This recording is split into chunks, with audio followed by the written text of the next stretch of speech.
السلام عليكم. النهارده هعمل لكم السمك الفيليه كزبريه. وقبل ما نبتدي نسمي بسم الله الرحمن الرحيم ونصلي على رسول الله.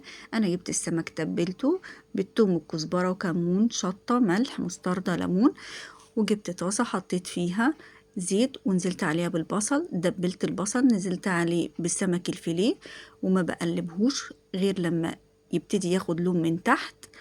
ابتدي اقلبه على الناحيه التانية وانزل عليه بالميه السخنه، وحطيت معلقتين صلصة وبقلبهم وباقي التتبيلة بتاعته، وكده السمك خلص. واروح اعمل الرز الاحمر.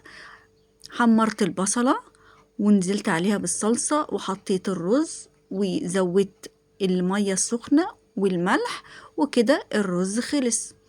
بسم الله ما شاء الله، طالع تحفة. مش عايزة اقول لكم الريحة عاملة ازاي وطعمه رهيب. وابتديت اقدمه واحط عليه السمك الفيليه.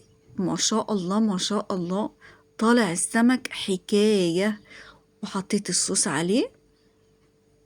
ربنا يحسن ما بين ايدينا. لو عجبكم السمك لايك وشير وقلب ودعوة حلوة. سلام عليكم.